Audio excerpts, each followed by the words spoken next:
Шырдакбектин чеби.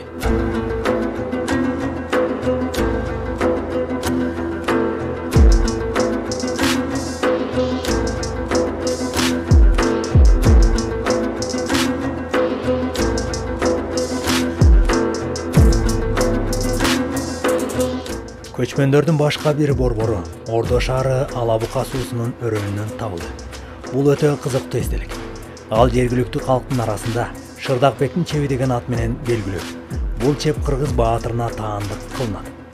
Анын өмүрү ушул эле аталыштагы элдик поэмада баяндалат. Бирок бул уранды Шырдакбектен алдаганча мурдагы чептин урандысы экени аныкталды.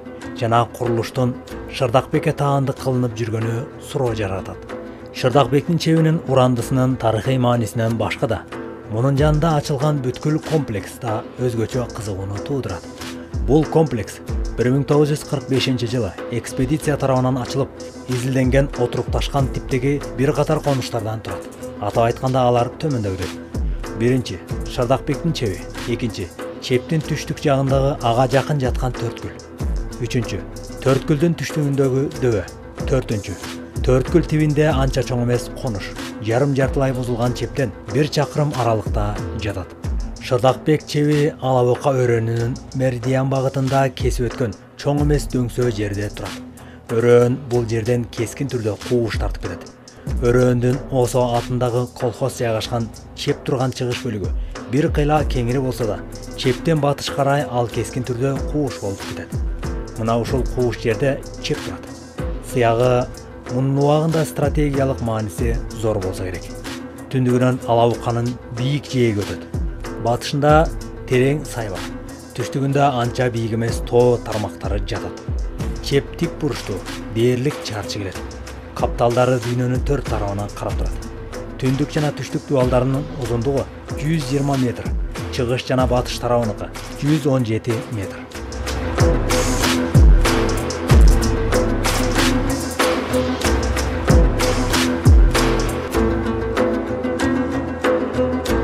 Чептин дубалдары жакшы сакталган. Алар ылайдан согулуп куюлган. Узундугу 1 метрден ашыгыраак келген блоктордон тургузулган. Сакталып калган дубалдардын бийиктиги 6 метрге барат. Бирок сыягы эң жок дегенде дагы 3төн 1ге бийик болсо керек. Дубалдардын түбү жогору жагына караганда бир аз калың. Ошондуктан алар кесилген жеринде трапеция түрүндө көрүнөт. Дубалдын түп жагынын калыңдыгы 6 метр. Үстү жагы 2 метрден 4 метрге чейин. Дубалдын ички бети тик келип, сырты бир кыйла жантайыңкы. Чептин бурчтарында дубалдын бийиктигиндей үстү жагынын диаметри 8-9 метр. Калың мунаралар бар. Батыш жана түндүк дубалдарынын бет жагында 3төн мунара тургузулган.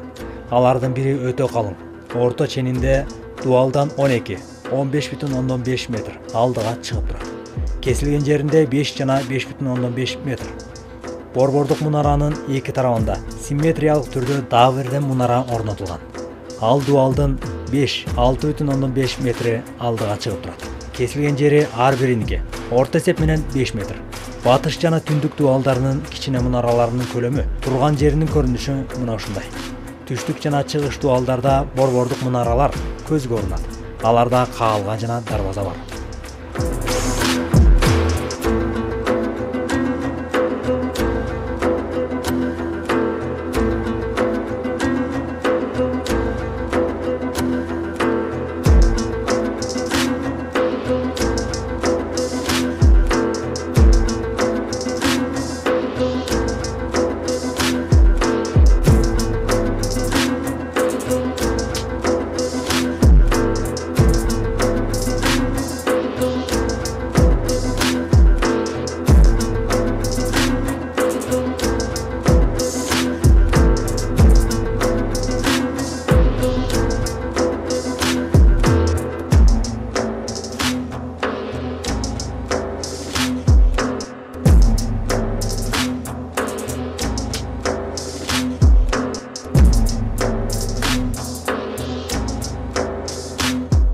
Бул чеп Жети суудагы карахандар мезгилинин курулуштары үчүн мүнөздүү.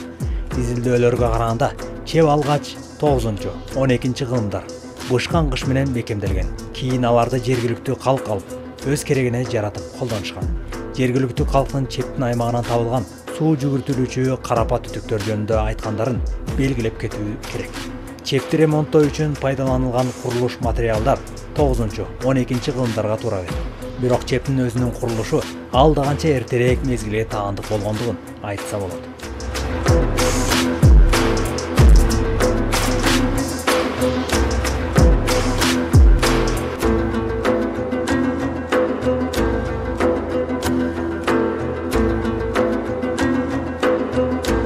Чептин дубалдарынын баксадан тургузулушу, коргонуучу мунаралардын көбүрөөк алга чыгып турганы. Курулуштун жалпы планы бул курулуш 6-8 кылымдарга таандык кылууга мүмкүндүк берет. Чепте 13 кылымдарда тургундардын турганы жөнүндө дээрлик маалымат жок эсе.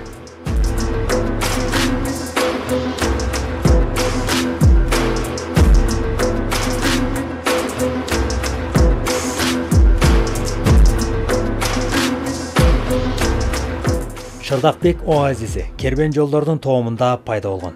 Бул жактан жол Жамандаван ашуусу аркылуу Жаман тоосуна, андан Арпа өрөөнүнө барат.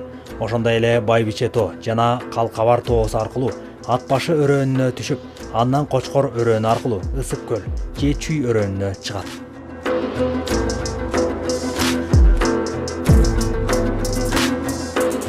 Ал эми Шырдакбектин чеби тууралуу эл арасында мындай поэмалык чыгарма калган. Шырдакбектин сепили. Жоо албас чеп жөнүндө түркүн уламыштар айтылып келет. Алардын биринде Коргондун элин башкарган Баатырдын эрке аялы жөнүндө да кеп жүрөт. Баатырдын эрке аялы күндө Коргондун дубалынын үстүнө чыгып, сейилдеп, сайран курч экен. Баатыр аялын өтө жакшы көргөндүктөн койдун шыйрагын чагып, майына палоо басып сыйлачу экен. Күндөрдүн биринде душмандар эрке аялын сейилге чыгаарын күтүп жатышып, аны уурдап кетишет. Баскынчылар аялды азгырышып, амал менен Коргондун эли качан өздөрү багынып берерин сурашат. Ошондо акылы кем аял булактын оозун тыйсаңар, эл өзү эшикке чыгат деп жооп берип, элин чоң түйшүккө салган экен. Баскынчылар ал аял кайсы булакты айтып жатат деп таң калышат. Көрсө чептин жанында суу акпай, элди башкарган Баатыр чептен алысыраак жерден суу тарттырып келип, Коргонду суу менен камсыз кылчу тура. Душмандар аялдын жообунан так ошол сууну буруп коюу керектигин түшүнүп, дароо ишке киришет. Жоо албас Коргондун эли көптөгөн күндөр суусуз жашап, акыры амалдуу душманга эшигин ачып, багынып беришет. Шаар Коргонду багындырган душман Баатырдын эркесин сени чексиз сыйлаган күйөөңдү сатсаң, мени да бир күн сатаарсың деп төбө сүйрөтүп салган дешет. Ал эми эл арасында Шырдакбектин күлүк аты тууралуу уламыш айтылып, ал күлүк менен Шырдакбек сырдаш болуп, арманын тең бөлүшкөн дешет. Душман шаарды багынткан кезде Шырдакбек күлүгүн бош кое берип, күлүгү душмандын аткан жебесине жеткирбей качкандыгы айтылып калган.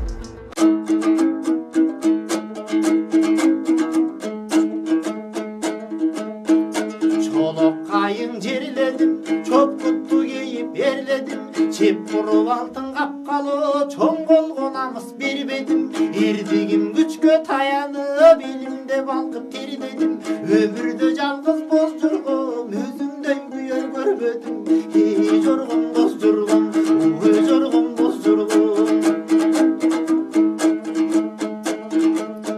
Боз жүргөм айтам бил барын, боздогон жанда тил барын. Ар дайым кайтып келчеле, манжыям барсам түш жарым. Билбедим күндүз жол жүрүп, батарга күндүн түн барын. Канатың жайып ичелең ай, катуулап салсам күн сайын. Жоргон боз жүргөм, жоргон боз жүргөм. Кайыптан тулгам ал элең, карасам көзгө шаң элең. Караның сенин турганда, калкыма туудай бар элем. Жети шаар Фергана, Кашкардан бекийган элем. Кадырым өтүп барына да калкка бир туткан таң элем. Жоргон боз жүргөм, жоргон боз жүргөм. Суу куйса эгер төгүлгүс, жорг элең жанга көрүнгүс. Закындап сызып кетчелең, өзүмдөн такыр бөлүнгүс. Кыдыр мөңдү жылолуп, бактыга мени чөмүлтүп, хан кылдым жорго жоргом кыргызкаңай жылдыздай бийик көрүнтүп жоргом боз жоргом ой жоргом боз жоргом алышкан жоом сүрдөдө аттан окмага тийбеди сайган айза кайыды камшырдак кайгы билбеди душманын дайынбагынтып дулдулуң шырдак бийледи арманым жоргом угуп алай аялым сенде күйбөдү жоргом боз жоргом жоргом боз жоргом кыйырын кезип кыргыздын такбирин алдым жылдыздын ар дайым жанып турсун деп алтындан бөлмө тургуздум 40 нөкөр кызды дайындап кызматка көнүм тургуздум ак булак пахта төшөнтүп ай алтындан кесе суңгуздум ярман арман ай ярман арман ай бапестеп бактым той кылдым бактылуу менин ой кылдым желдесинде бир тегеш боз жорго боозун чойдурдум күрүчүн оштон белендеп күнүгө 40 кой сойдурдум шыйгылчагын чактырып ай палоосуна тойдурдум арман арман ай арман арман ай кызга желпип уктаттым кылымга элди суктантым ак мамык күндө котортуп баладай бактап уктаттым желдесинде бир тегеш боз жорго боозун чойдурдум күрүчүн оштон белинде бай кызматка көнүм бургуздум арман арман ай арман арман ай курдук неченган сейил хан экен мен алпейим кас болорун билбепмин канышам чыгып анчейин кара көздү кашайтты кантип эми жар дейин койнумда жаткан аялдан кокуй ажалып тура кантейин арман арман ай арман арман ай талайын учкун чакмакпы талайсыз жатка жакмакпы өз элин сыйлай албаган өзгөдөн бакыт тапмакпы канды күтпөс бугатын кадырлайбы калмакты өлтүргөн өзүн аялды кокуй өзгөчөлөп бакмакпы арман арман ай арман арман ай теңирим муңду эстетти теске алар душман тентекте өз ажалын келбестен өлүмдү катын тездетти эки өмүр жокто жашоодо келтирбейт кудай кезметте саңгылго жалгыз түт желем кокуй бир катын түпкө жетмекпи арман арман ай арман арман ай кайрыларым боз жорго кандашым болдум боздорго калмак менен аялдан капилет түштүм кошторго желдей учуп зыңырап жете албадым досторго эки дүйнө мыразы кош болгон жоргом кош жорго жоргом боз жорго жоргом боз жорго арман ай арман арман ай бул дүйнө экен жалган ай арман ай арман арман ай бул дүйнө экен жалган ай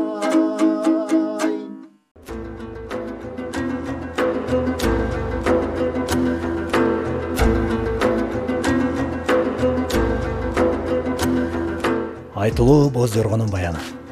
Бул тема боюнча эл оозунда чакан аңыз сөздөр да бир топ.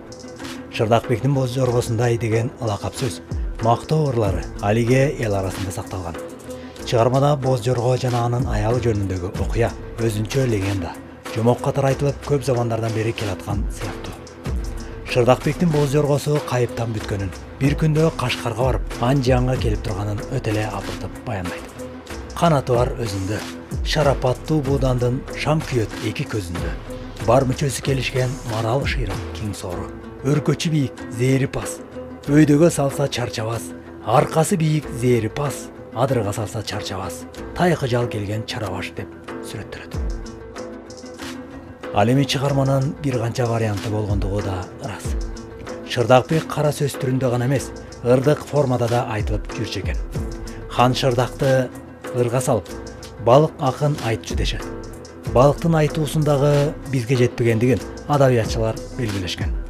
Шырдакбектин учурунда Актаңдай акын Калык Акиев да айтып жүрчү экен. Аны 1974 жылы Жанжигит Казакбаев Абды Өмүкеевден жазып алып, Академиянын кол жазмалар фондусуна тапшырыптыр. Хан Шырдактын боз жоргосун акын Токтосун Тыныбеков көзүнүн тирүүсүндө газетага сунуш кылган экен. Кийин кыскартылган түрүндө жарык көргөн. Толок Молдонун айтуусунда Шырдакбек жогоркулардан кескин айырмаланып, уламыштык окуя поэманын деңгээлине көтөрүлөт. Баатырдын тулпарына Калмак ханынын көз артышы, сулуу аялынын чыккынчылыгы менен боз жоргодон ажыраган Шырдакбектин душманга алдырышы поэмада да түйүндүү окуядан болуп саналат. Көпчүлүк учурда калмактар менен болгон согушта Шырдакбек өлүп, коргону талкаланып, башчысынан ажыраган калктын башына катуу мүшкүл түшөт. Ибрай Абдрахмановдун маалыматында кыргыздардын түштүк тарапка агылып, жер которушу ушундан кийин башталган. Бүгүнкү күндө чеп мамлекет тарабынан тарыхый археологиялык жай катары каттоого алынган.